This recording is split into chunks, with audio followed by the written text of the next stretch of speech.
Okay. So we publish online. So let's get straight into our guiding principles. So guiding principle number 3 has to do with our commitment to our children and to the learning process. So we're focusing on students building content or content knowledge, their skills, their attitude, etc. So Gallups basically said that students, when teachers are dedicated to the care and commitment of their students, they're basically sensitive to their different learning styles, diversity of the different type of students who are in our classrooms, and to build those students to become citizens of society, very functional, very literate. So we have to point ourselves to the appraisal form so that we can know what are the exact standards that we're required to do. And as we plan, we prepare, we are actually putting information together for our e-portfolio. So of course, we're gonna plan intentionally to assist with students in terms of their learning. We are to encourage independent learning, but at the same time, we have to document that information and monitor the students.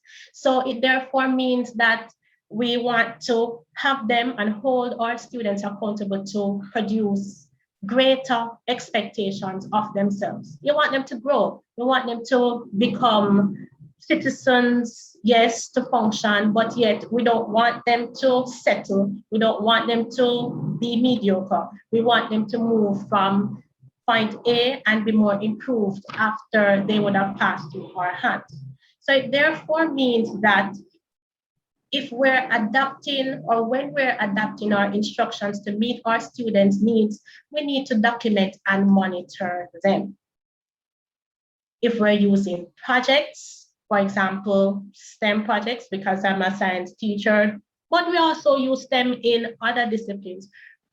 We need to document that information.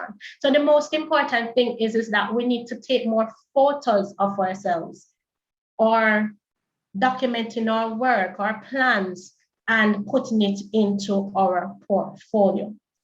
Behavioral management most times have an impact on us as teachers. But if we are, as doctors, putting in the necessary interventions in place, we have to monitor them so as to know if they actually work. So the point is that we need to document. So at this time, I am going to ask you to raise your hands. I'm going to be playing a little family feud with you so that we can see what the survey is saying about teaching and learning.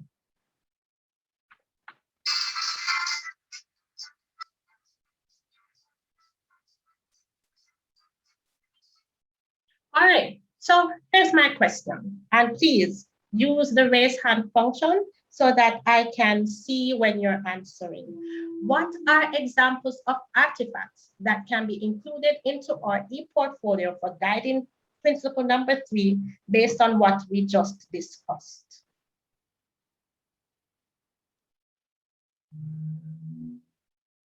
Okay, Mrs. Hudson Gray, go ahead, please. Could you open your mic?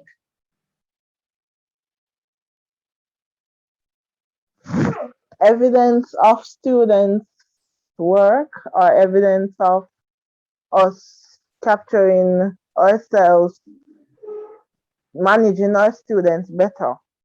Okay, that's awesome. That is awesome. All right, Miss Almarie Shintasi, hope I pronounced that right. Yes, you got it right. Awesome. Good afternoon, everyone. Yes, we would need evidence of students' work and maybe areas that we have engaged them. For example, maybe field trip or stuff that we have been in, activities that we have run. Maybe we could have even little videos of what we have carried out in that. Okay, that's awesome. That's awesome. Miss Officer. Could you go ahead and open your mic, please? Okay. We could have some assessments. We could have our photographs of things that we have done. We could have students work, some projects that we will give the students as towards guided learning in differentiation of ways. So the work can be done as a group and they collaborate and we see how they are progressing because they are working on their own, but as facilitators we are in the process. Right, good. And of course, we have to do our monitoring of that. Miss Roden, could you open your mic, please? And share with us what are examples of artifacts that we can use to make up Good our afternoon, portfolio. everyone. Good afternoon. Yes, as a OMEG teacher, we can have pictures of the students doing practicals, Right. pictures of stuff that they would have made. Because it's going into the folder, we don't have samples, but just pictures of them doing the practical and the items that they would have made in the OMEG department, right? Very good, very good. All right, I'm gonna take one more, Miss Heath.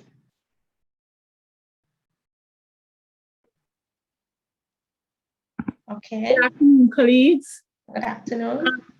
The evidence of our plans that we use to teach them. Also, as my other colleague had said, we could have videos and then we would use the videos as evidence. Okay, thank you so much. All right, so the persons who had their hands up, just type in the chat for me, please, examples that if they're different from what our colleagues had shared earlier. All right, so basically 100 teachers were surveyed and these are the results of the poll. Lesson plans was number 1. Samples of students' work, which you had rightly said, need to be a part of our e-portfolio. Action plan, very important. Or a monitoring of the action plan or to see how we have been measuring over the period of time. Photographs, as you correctly said, and also log of co-curricular activities with our students, all right? So there are other examples that we can put in, such as our assessment records, action research, training kits, if we have to make up. So say, for example, I'm a science teacher. If we have to put little kits together to assist the students in terms of their laboratory work, those things can be taken into consideration and students register. So here are a few examples of photographs that could be used. So at the top, this was a reflection of our science day that we had at our school. The picture on the bottom left, sorry, is the monitoring of students in a test on Edulastic. So I can see which questions are correctly answered, which ones everybody is getting incorrect, so you know I'd have to reteach. And the picture on the bottom right, basically it's students work at home, carrying out an experiment that we would usually do in the lab, but because they're at home, they had to creatively find different alternatives to do their laboratory experiments and report that, and they chose to use pictures as a part of diversified learning. Mrs. Walker? Yes, Miss. Someone is asking you to go back to the one before the example. Okay, all right. So if there are any questions or comments, I'm going to take that now based on guiding principle number 3. Let me see if anyone has their hands raised.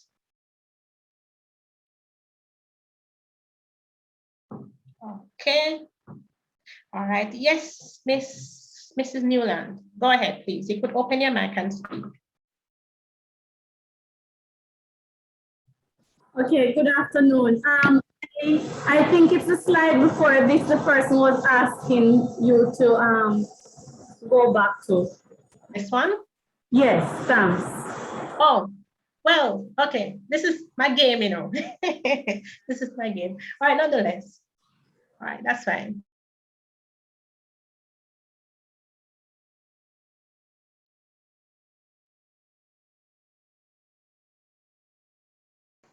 Open your mic. Go ahead and open your mic, Mrs. Walker. Wow, okay. So I was saying, thanks, Miss. I was asking, is there any comments or question on guiding principle number 3 that we want to share?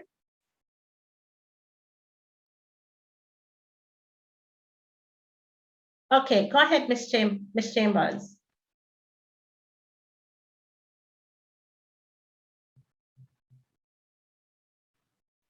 Good afternoon, everyone. I'm just asking because I was in the workshop on Tuesday and Mrs. Burrell spoke about the things that should be in guided principles 1 and 2, and she also included the lesson plans there.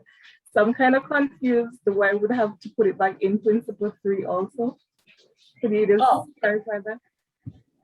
All right, so it depends, because remember our guiding principles that we are following, we have that as, it depends on the objective that you want to cover. So like, for example, yes, lesson plans should be in guiding principle number 1.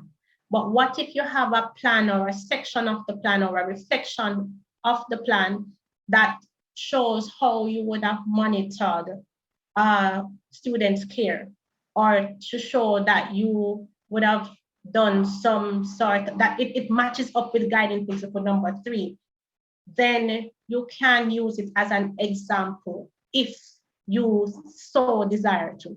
So it's not a hard and fast measure where you have to put lesson plan in your guiding principle 3 section of your e-portfolio. So you can just reflect on what exactly you want to achieve, and based off that, now you put in the appropriate artifacts as appropriately based on what you think.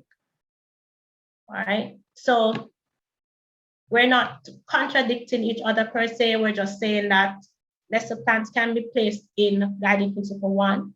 It also can be placed in guiding principle number 3, because if it shows and demonstrates that you're committed to the care of students' learning, then you can put it there. All right, I'm seeing 4 persons' hands raised, not sure. All right, so let me see if I can get the name of the persons here so that I can call you up appropriately.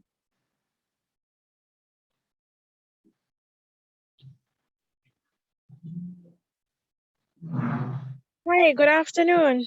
Yes, miss. Go ahead, please. Just supporting your response to the question a while ago, Yes, in Ms. regard Henry. to if information from guiding principle 1 also corresponds with information from guiding principle 3, you could actually hyperlink on your website from whatever you want to make reference to in guiding principle 1, in guiding principle 3. What I'm actually trying to say is, because we want to think about the space too that we're using on our Google Drive. So instead of actually putting the exact document back, you could hyperlink it to the previous document in another guiding principle. Okay, that's a lovely idea. That is a lovely idea, and I should try that. Thanks so much, Miss Henry. All right, please, Shauna, go ahead with your point or question. Good afternoon, colleagues. I was just typing it in the chat as well. I went on the JTC website on Tuesday after the session to look if I could find the item with the GP so that I could look at what is required for each of the principles, but I did not see that. So is there one available that you could show us, here, so that we could get a list of GP1. These are the things that we need to have. GP2, these are the things that we need to have. GP3, these are the things that we need to have, so that it would, help us better to prepare our documents. Okay. All right. Thank Not you. sure if you're able to see this, but this was taken from the more recent appraisal instrument. So I think you could take a screenshot. All right. So these outline the three points on this slide, and then I'm going to move on to the next one. I am also going to put in the chat, Mrs. Walker, where they can go on the JTC website under resources to get all the appraisal instruments are there. So I'm going to put the link in the chat. And Thank you all so of much, that Miss. which Ms. Walker is showing on the screen, it will be there. All right. You're not seeing the screen, just check your device, Ms. Smith, because we are now seeing this. Miss Walker's screen is showing. I'm going to put the link in the chat where you can just click on it and get your e-portfolio, the appraisal. The link that I also sent to you for your task upload, it is also in there. Over to you, Mrs. Walker. Okay, thank you, Miss. All right, Miss Francis and Mrs. Newland. All right, I'll take Miss Francis first and Mrs. Newland, and we move on to guiding principle number 4. Okay, good afternoon, everyone.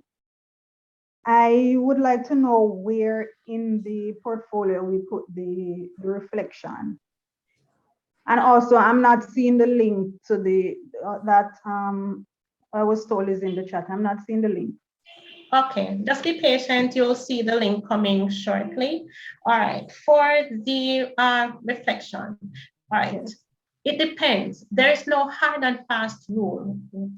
What we have to do is to ensure that we foster our level of creativity. So say, for example, in our lesson plans, we do reflection. So if we're going to be putting our reflection into our lesson plan after a lesson, then it could go into GP1 or GP3, depending on what your objective is in terms of meeting the criteria.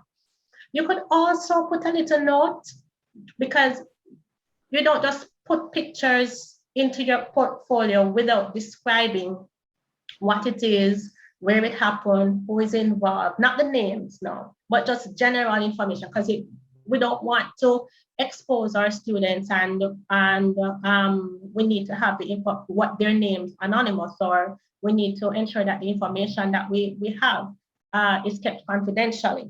But in terms of trying to put our portfolio together, what you can do is that at the end of each comment, in each picture, you could put a comment, like a text box, and put a little comment. For example, what did you learn from the particular event? Or how did it impact your students or your students learning to meet that guiding principle? So there's no hard and fast rule. We just have to work on or depend on our creativity. All right. And Mrs. Newland, which is the last comment. Go ahead, please. I was just concerned about the links that were posted. I'm not seeing any of them. Okay, it will be there shortly. All right, so don't worry about it. It will be there shortly. All right, so let's go on to guiding principle number 4, which is my favorite part, which is the classroom teacher hones his or her professional skills. Now, of course, we don't know everything, and things change. Professional practice, in order for us to grow and to become better, what we need to do is to be involved in ongoing inquiry, dialoguing with other colleagues in a professional learning circle, and to reflect on our practice to say, okay, then how can we improve each time? All right, so here we go back to the appraisal document as a reference point for the standards for teachers. And of course, self-assessment is very important, or giving students opportunity to assess us and give us feedback. So like, for example, when we are to do any particular lesson, we could make an instrument and allow the students to give us feedback for them to say, okay, then what did you learn? What did you not like? And you use that to tailor your teaching the next time or the next class. Now, objective 4.2 talks about how we try to see if we can improve our skills with the use of technology, with collaboration, with online programs, and participation in service development programs. Collaboration is very important, especially in this pandemic that we're facing, where we need to work together with our colleagues so as to find strategies to meet with our students, but not only just collaborating with our peers in our own school setting, we also could consider or should consider being a part of a professional body where we can actually benefit from professional development seminars and look at other teachers' classes and observe and share, all right? So what I am trying to say is that we can't do our professional development on our own. We basically need each other. No man is an island. And I must point out at this time that, for example, I'm a part of the Association of Science Teachers of Jamaica, and the chairman under the leadership of Mrs. Elaine Williams, the team, basically they work together to do training sessions and allow teachers to be exposed to different ways of doing things. And in our WhatsApp group, when we collaborate and bounce ideas off each other, and for example, Mrs. Maladi, Master Teacher of the Year, she would post information that will help us as teachers, and we go ahead and try that. So we need to document what we're doing so as to say, okay, then this works, or the students like this. And of course, publications in newsletters, magazines, mass media, at our quality education circles, at the regional level, at the national level, those things show that we are growing as teachers. So let's go to the next poll question. What are activities that we can participate in to develop our professional skills? What activities we can participate in to develop our professional skills? All right, so I'm seeing the hands going. So I have 4 participants. Let me see if I can get your names. All right. Miss Anne-Marie, go ahead, please.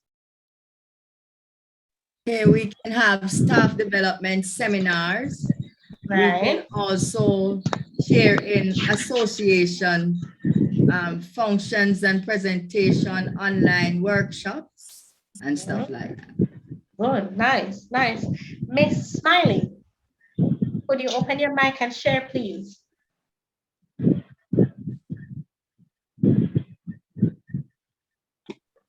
Good afternoon. We could participate in QEC sessions. But okay, all right. Miss McFarlane.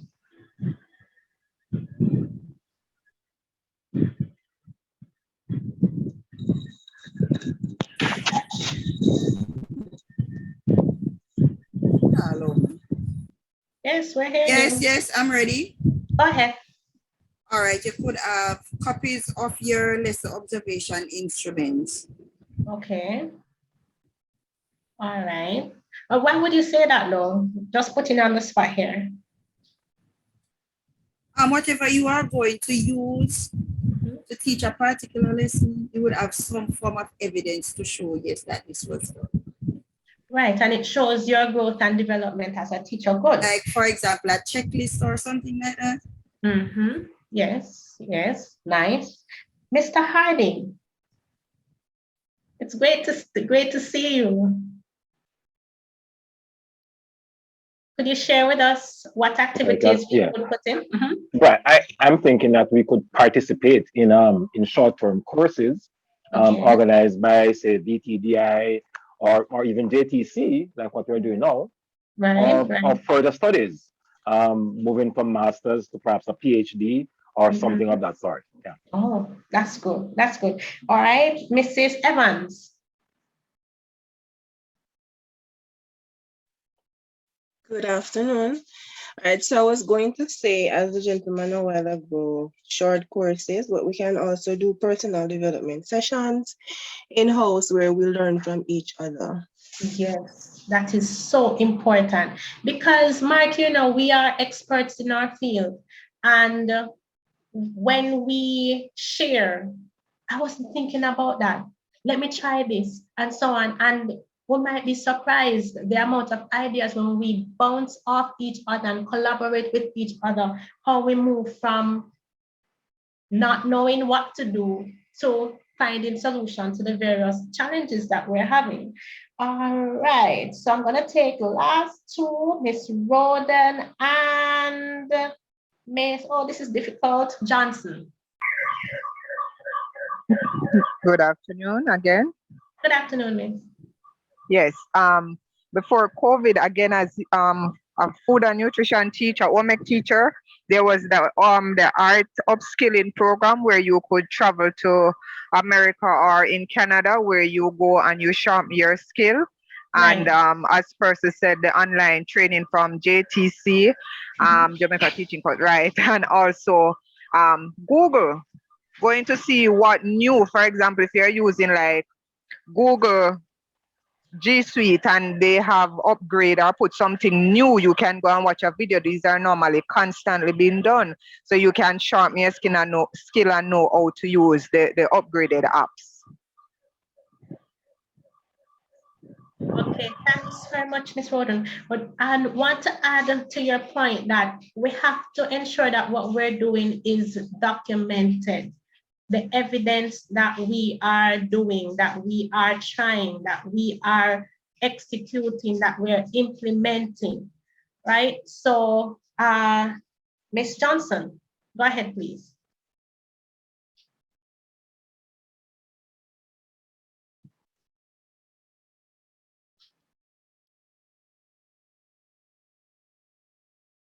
Hello, good afternoon, everyone. Is it a Miss Johnson or C? Well, it's a male, C. Johnson. Sir Johnson. Right, Sir Johnson. Right, no Yes, problem. sir. Good afternoon, everyone. I know it was alluded to earlier where someone said that in terms of, share with in terms of colleague and stuff. But to go a bit further, because I'm coming from a technical background where I teach is plumbing technology. And apart from even, keeping the link with persons, even going to the labs to observe, you go to the person lab. I could remember I going to the Poma Heart Academy and I would have gotten so much ideas, which I wasn't thinking about. So apart from sharing the link with each teachers and stuff like that, even visiting their lab is important, and look what is happening and stuff like that. That can help to, spur idea and even create some form of new life in your situation as well. And that is something that I try to do at all times. And it works.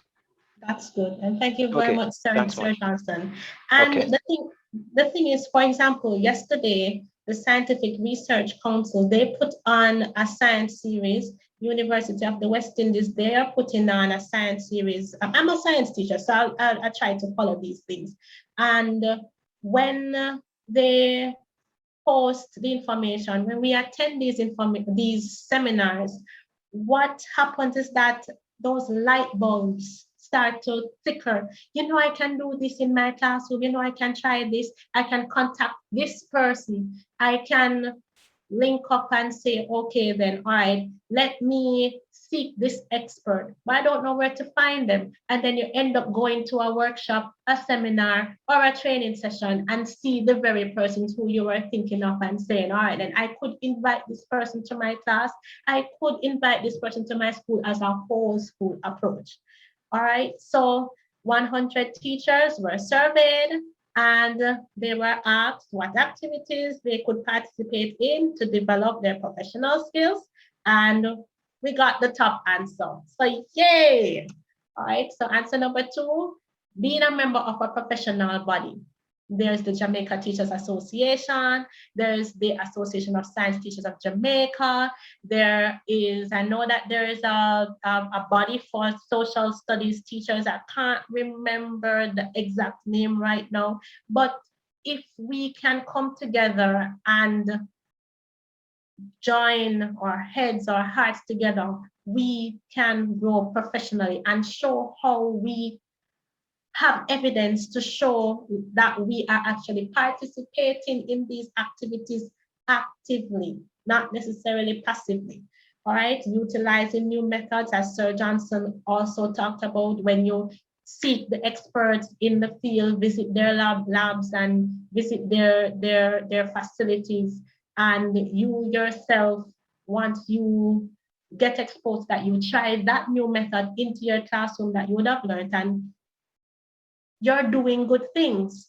And the very important thing about doing an e-portfolio is that when you do these things and you take idea and bring it to life and take photographs of the process, you would amaze yourself of your awesomeness as a teacher. And of course, interaction with students can also help us to develop our professional skills. They have their ideas too, they know what they need, and we have to listen to our students more. All right, and if we're preparing textbooks or manuals, that also is an idea of things that we can do to sharpen our professional skills. So other samples that we could think of, action research. When people think about research, what comes to mind? We'll talk about that a little bit later on. We have certificates that when we attend these seminars, at the end of the seminar, you produce a certificate is produced. And I am seeing where more certificates are being produced now and immediately, right? Our personal plans, we as teachers, we need to plan ahead, organize ourselves, so that we can monitor our goals. Similar to what Mrs. Harris Burrell was saying to us, that we should plan with SMART goals in mind. All right, so those are examples. So here are a few webinars that I would have attended. So I made a collage using Canva. Just drop the pictures in. We did Canva yesterday. Drop the pictures in, put it in the collage, and just describe what you would have done or what you possibly would have learned as a reflection if you want to do it that way. So there's no hard and fast way in which we choose our samples, just ensure that it meets the criteria for our guiding principle. So we want to talk about action research at this point of our presentation. Now, I know we get very excited about things, but we need to make decisions based on evidence. So we need to carry out a procedure in a systematic way to learn about our learners, to learn about ourselves, to learn about how our schools operate depending on the level of the teaching hierarchy that we are associated with. So basically, we want to know what works best and what works in my classroom, which may not work in your classroom, but we investigate it and take action. So action research, basically, it's us as teachers participating into an activity where we seek to get an intervention for our students. Like we're doctors trying to diagnose and assessing at various points if this intervention or if this medication is working for my students. And would have to do interviews and observation and ensuring that we don't take things for granted, but we document, we record, we analyze, we synthesize the information and use that to inform our decisions at a later date. Should I continue to be using this particular strategy? So you plan, you look for information, you look for best practices, whether it is research papers that persons would have done from before, newspaper clippings or magazines, and collect that data and say, all right, then I'm gonna try this particular method. Or if you want to do it the other way around, where you're saying that this could possibly work in my classroom, let me look on what persons have done about it. They might have a fancy name for it, right? But nonetheless, I'm going to try this with my students, something simple. Like, for example, I had a mic issue. I know many teachers have mic issues, meaning that when you're asking questions, the mics just won't open. And I decided to try something. I said to myself, all right, people, I'm going to be logging every time someone makes a comment or asks a question or raise an issue for you to participate more in my class. And when I started to do it, one student started, two students started, until I started to get more students. And I'm like, something this simple made the world of a difference for me. So when you act and you collect the data and you can track and say, all right, then these students are responding, these students are not responding. That's my observation. I am noting it. All right, what is the problem? Now you can ask yourselves further questions and reflect after analyzing, after sharing, or even interviewing the students to find out about what is the problem? Why is it that they are not participating as much as they should? So it's very important as teachers that we document, we make notes of things in our classroom that we could evaluate, implement, or revisit, and not necessarily to just react, but to be more methodical in our approach, collecting data on our students, just by even observing them and watching them and seeing and even hearing them out. But let me caution you right here that if you're going to be taking part in action research, ensure that you get the necessary consent and permission from your principals and the parents, because there are ethical considerations that we should ensure that we practice as professionals so that we can move ourselves forward and to grow. So in conclusion, I want to encourage us that, and this includes myself too, that we should demonstrate our commitment to our children and to their learning, and we must commit to professional development, making sure that we take evidence and put it into our e-portfolio. Take pictures, don't be afraid to take pictures. And when we can conduct action research, it can help us to inform us as to better decisions to make in our classrooms. And it just takes one simple solution that we probably just needed to either collaborate or to touch base or even to ask a student, because they too are important in the process. Now, it may seem daunting, but at the end of the day, take the first step and we will take our time and go through our e-portfolio and to be the professional, the awesome professional that we know that we can be.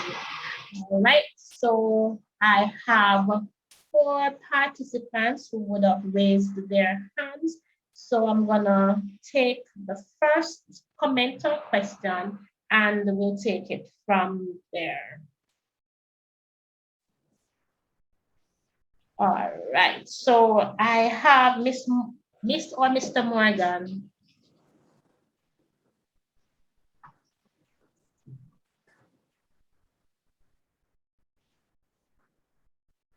Okay.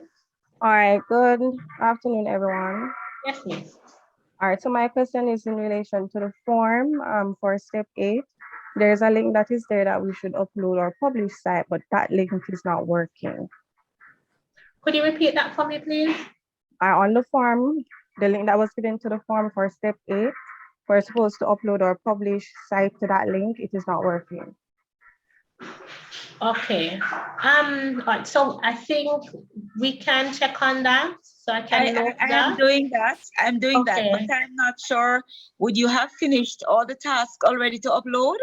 No, I would not, but I wanted to ensure that everything is working when I'm ready to No, upload. it will be fine. Remember, it will be fine by tomorrow, everything, but I never anticipated anyone. I've noticed that someone responded and shared a Word document. Not sure why. But you're asked to upload the link to your e-portfolio there. Right, so I just wanted to make sure it was working. All right, but since it will be fixed, I guess then it's Yes. fine. Okay. Thank you.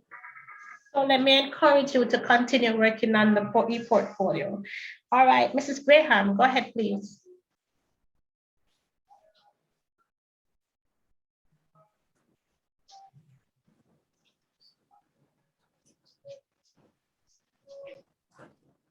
All right, thank you. I was trying to unmute. Good afternoon, everyone. I was not a part of the training Tuesday and yesterday because I got the email late. Outside of that, I have been hearing a number of persons speaking about assignments that were given yesterday. Is it possible for those assignments to be forwarded or put in this group so that I'll be able to, all the persons who are not a part of those days, to do them?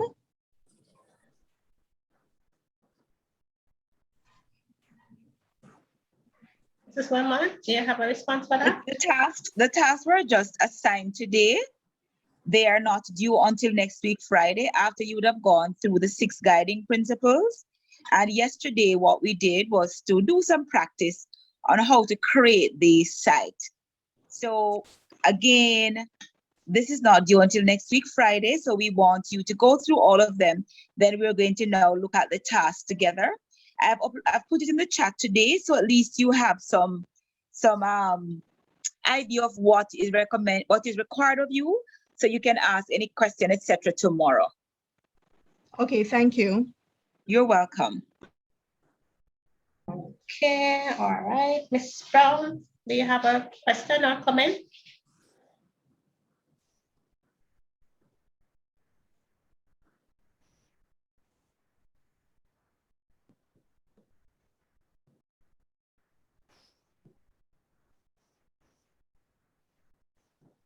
Okay, I'm gonna move on. Miss Francis?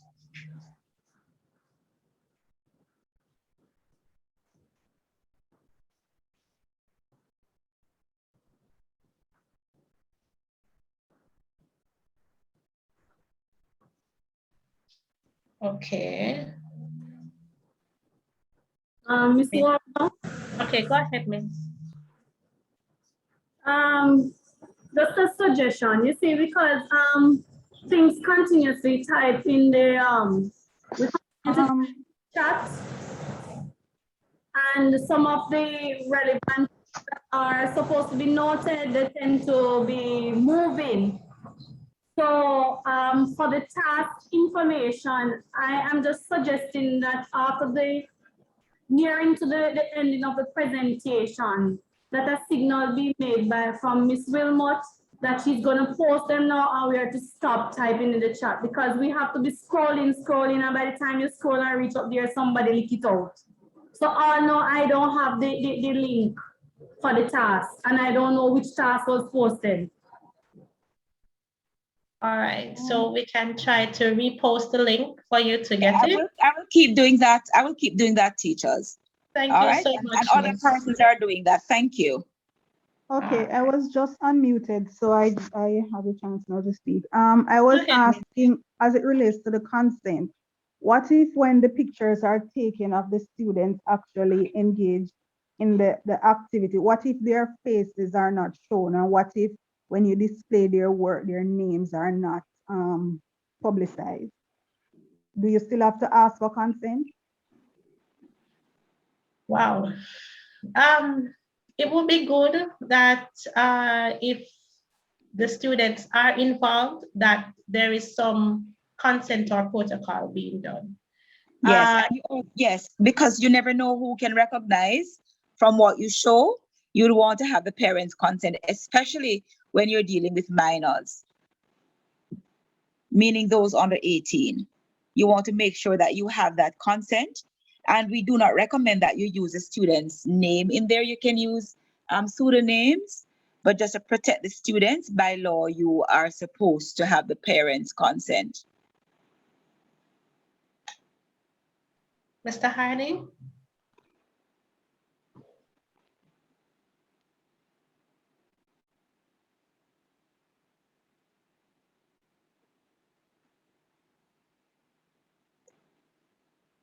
Mr. Harding, you're prompted to unmute. Go ahead. All right, I'm not hearing from Mr. Harding, so I'm going to move on to Camille Tyndale. Go ahead, Ms. Tyndale.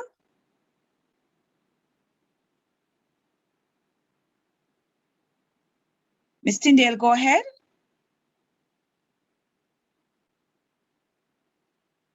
All right, let me go to Ms. Harris, not hearing Ms. Tyndale. Ms. Harris, go ahead.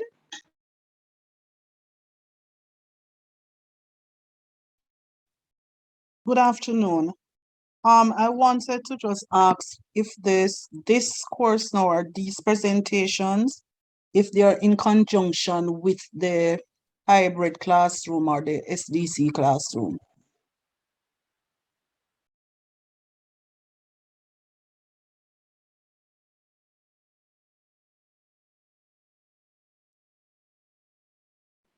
Go ahead, Ms. Williams. Well, your co-host, go ahead. You can share, Ms. Elaine Williams. Greetings, everyone. Good afternoon. Good Mrs. Kate afternoon. Wilmans. Indeed, based on the quote, a journey of 1,000 miles begins with a single step. I just want to say that teacher mentorship is extremely important in professional development. And sometimes a teacher just wants to hear that they can do it, or they just want to be steered in the right direction. I must say Mrs. Carr-Walker has grown this year, especially during the pandemic.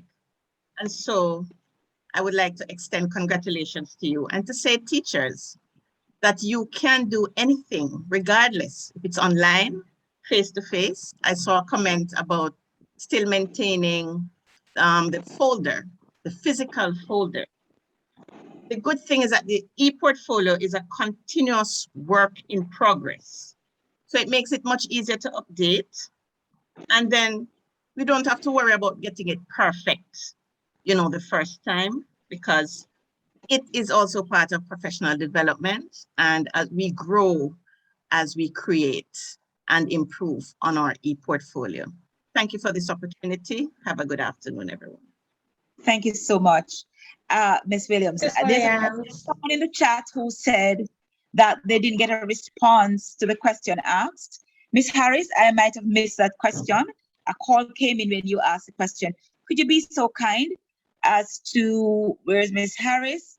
Your hand is still raised, Ms. Harris. If not, could you just raise your hand once more? Oh, Ms. Angela Harris, do go ahead and ask the question that I might have missed.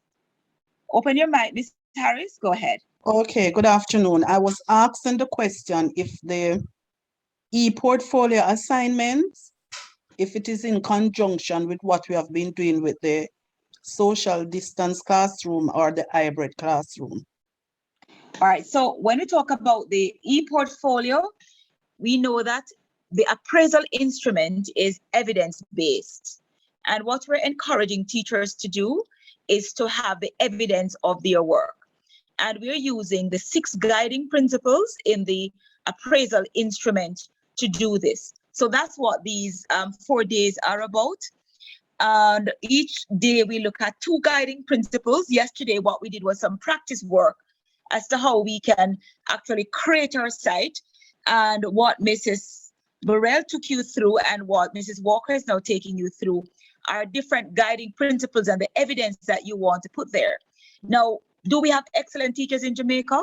There's no question there. That's a rhetorical question. Yes, we do. But unfortunately, we find that teachers are not recording what they're doing. And so when you apply, for example, for whatever promotion, you do not have the evidence there.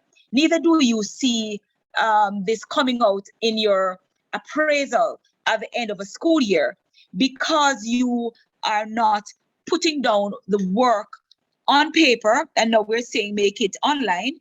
It's much easier to do e-portfolio because it allows you to upload your videos, to hyperlink the work that you're sending to the children, etc. And so we're saying, teachers, don't say I have a hard copy and I'm good with that. You know, we're talking about growth, and growth comes with stretching. Growth comes with coming out of our comfort zone. So if you have your hard copy for 2, 5, 10 years ago, we're saying scan, upload, and have your e-portfolio continuously growing and adding new things as you grow. Because remember, the e-portfolio is a reflection of your personal brand. It's your work that's representing you. It's a face of you that's out there. So I want you teachers to just look at how you can learn. It might be for some persons so hard right now, but I want you to understand that there is support for you. And that's why we're working together like this. And we're saying mentorship, as Mrs. Williams pointed out earlier, is so important. Remember, this is not about an A or a B or the day when we cover our books. This is when we are saying we have found something good and we want to share. Because the only way that Jamaica is going to grow is if our teachers grow, because no country can be better than its teachers. So we want you to be putting your work in the e-portfolio, as I would have shared in the chat, the guiding principles as outlined in the appraisal system, and where you can find that on the JTC website. I would have put that in the chat also. And what we're asking for is for you to put the evidence there for each of these guiding principles. And that is what our trained mentors are going through this week. All right. I'm going to go back to Mrs. Walker. Mrs. Walker, over to you. I know there are some raised hands. Yes, there are quite a number of raised hands. I noticed Miss Field, Mr. Harding, Miss Horton. I'm going to start with some names of persons who I never heard from earlier. So I'm going to go with Miss Guthrie. Miss Guthrie, go ahead and unmute. Miss Adriana Guthrie, go ahead. Good afternoon, everyone. I'm just asking this question as it relates to the e-portfolio. I know the suggestion has been made that we continue on the portfolio, but for example, we are being appraised each year and we'll be appraised for the current year. So I'm just wondering, when you're adding to it, for example, if you had done an e-portfolio for this year and you created your site, you can just continuously add to the site each year without you like creating another one from scratch. All right, so what you're going to be doing, because remember, one of the things that you can do as you talk about that very important point, you can always copy your site and make the adjustments based on the current year, because you don't get the same students every year. So you can't have the same lessons. So the things that you change, the different strategies you put in, you're making your e-portfolio current. However, you're not going to discard the one you would have done the year before and the years before, because this is your work that you're adding up over the years. But you can't use the e-portfolio that you used last year, just like you can't use your lesson plans as they were last year, because you don't have the same students. The setting is not the same. So the idea is that you build on what you have. You take some of the things that you would have had, because you wouldn't be changing some things. For example, your educational philosophy. There's some things that you don't change. Your link to your LinkedIn page, you're going to update that, but it's the same thing. So you're basically carrying over your work as much as you're making things new for the current year based on the students you have and your current situation. I'm going to go back. I hope that answered your question, Ms. Guthrie. All right, I'm now going to go to Ms. Tyndale, Ms. Camille Tyndale. You may unmute. Ms. Tyndale, do go ahead. I'm not hearing you, Miss Tyndale. Your mic is open, but we're not hearing you. All right. In the meantime, I'm going to go to Miss Dyer. Miss Dyer, Miss Michelle Dyer or Dwyer, do go ahead. Okay, it's Michelle Dwyer. Are you hearing me? Yeah, I'm hearing you. Okay, good afternoon, everyone. On Tuesday, one of the presenters spoke about certification for this workshop webinar. And of course, there's a link that you just gave for us to do some of the hands-on work and to submit it. And I believe that is good because while doing the presentation today, the presenter showed a snippet of webinar and so on, a collage of webinar that you can add to your e-portfolio and perhaps put a little comment on it. I say this to say that over the summer, there have been myriads of workshops put on by the Ministry of Education. Some of them for 2 days. And in the comments, the chat area, persons have asked about certification, and the response was, we'll think about it, or something, and nothing has happened. And I'm saying, if this is geared towards teacher and it's the Ministry of Education and you're talking about professional development, I would think that you are putting on these workshops, and there have been hosting them over the summer, and this could have gone towards your e-portfolio, even though I still have the flyers and I plan to add them to my e-portfolio and make comments as suggested by the presenter earlier today about them. I would think that certification, which goes towards your professional development as a teacher, you're not just sitting at home during this COVID, crisis and not doing anything. You are participating, you are building yourself, and for them to be thinking about, maybe giving you a cert, I think that should be a part of it, because that should show our assisting. Yeah. And I think that the point you reiterated, made by Mrs. Walker, is very valid, in that you have the flyer. What I ask that you do is now to add your report to it and share what you have learned, and that's evidence of you being there. So though you might not have got a certificate, you have evidence of what you've learned and how you will now apply this to improve your craft as a teacher. Thank you for sharing, Mrs. Dwyer. I'm going to now head over to Miss Brown, Miss Jean Brown. Go ahead, Miss Brown. Ms. Jean Brown, you can open your mic. Go ahead. Thank you very much. Good afternoon, colleagues. I wanted to make a point on the point that was raised about consent when we're doing our action research. Very, very important. You must receive consent from the institution so that while you are engaged and engaging your students, your principal, and even your colleagues are aware of what is being done. So consent is of essence there. And then parents also must give their consent, and it's better to have the consent in written form. I remember doing an action research at my institution, and I wanted the students to come in an hour earlier in the mornings, so that, when the brains are fresh and all of that, they would be engaged, because I was doing it in reading. I got consent from the parents, and those students were out an hour every morning, and the results were awesome.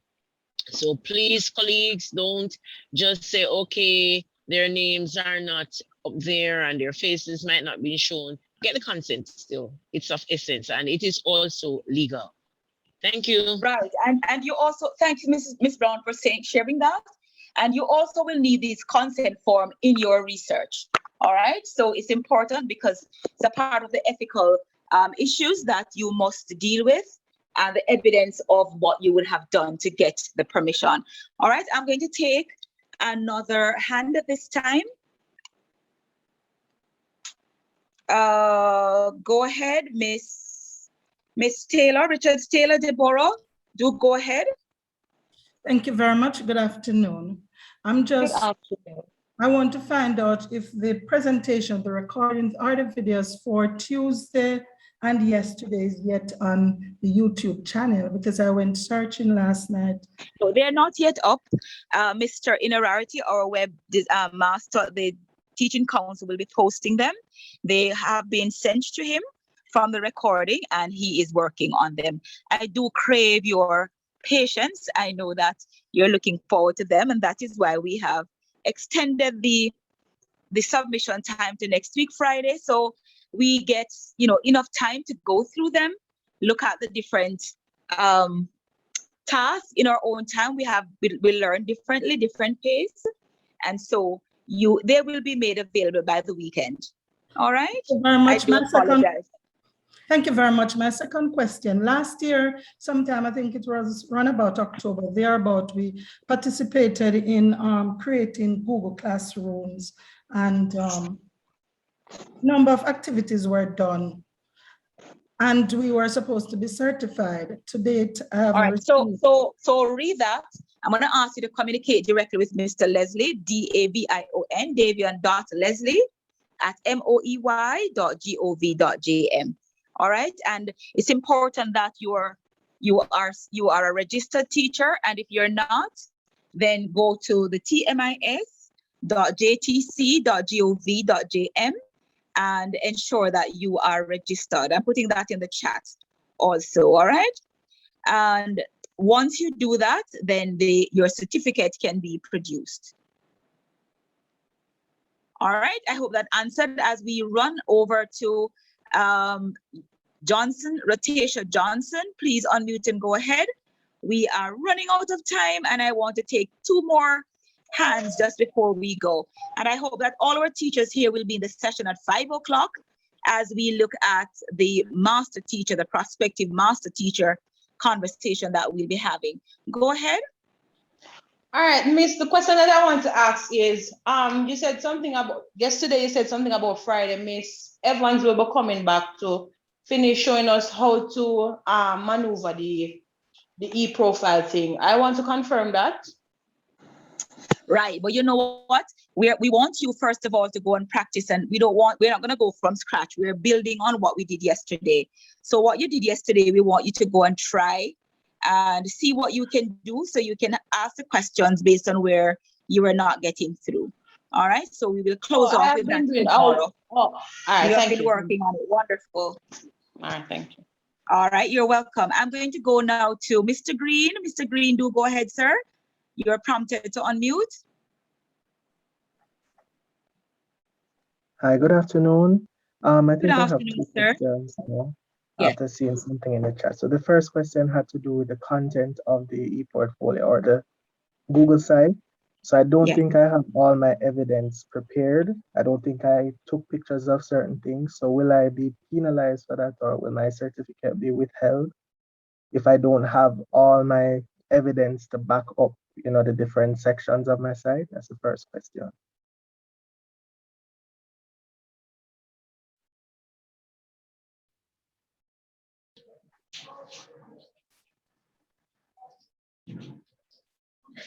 So in terms of evidence, are you speaking specifically to like pictures? You have documents? Do you have Pictures for the most part, like for example, for community involvement and that sort of thing.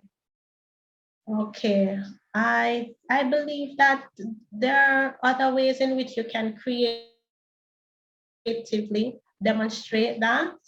So if it is a case whereby you can have someone certifying that you would have participated in a particular community project or so, or maybe like a letter or to say that you have done this, then you could do that as an artifact also. So you can take that into consideration. And I'm going to ask Mrs. Wilmot to expound on that a little bit more.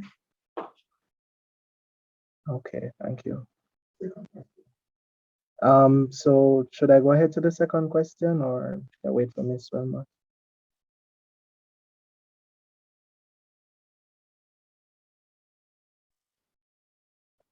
Hello?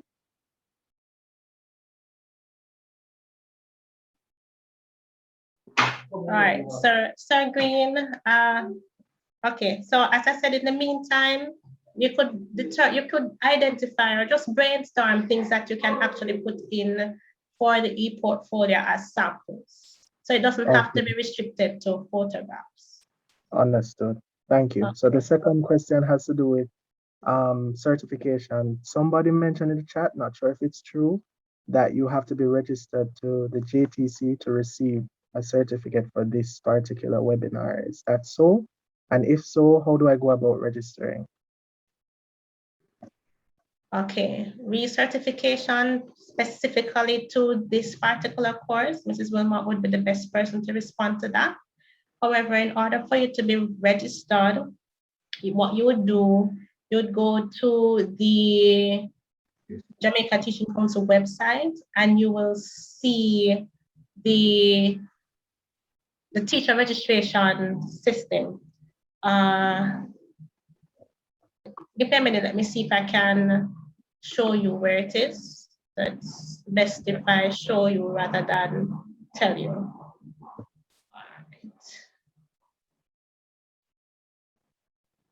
All right, so you should be able to go to the website.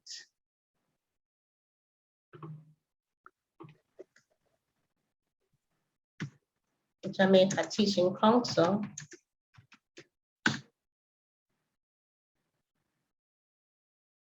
You see teacher registration here? Not seeing your screen at the moment. Oh, you are not seeing my screen. Okay, give me a minute. All right, so let me do that again. Oh, right. Okay, so let's go again. All right, so you go to the Jamaica Teaching Council website. And you will see teacher registration there. Here. Okay. Right. So when you go on the teacher registration, it should take you to a TMIS portal. All right, so if you're a new teacher registering, you click on this particular button. If not, if you've been in the system for a good while, I think maybe 10 before, there's a particular cutoff point. I don't remember the exact. Excuse me, please.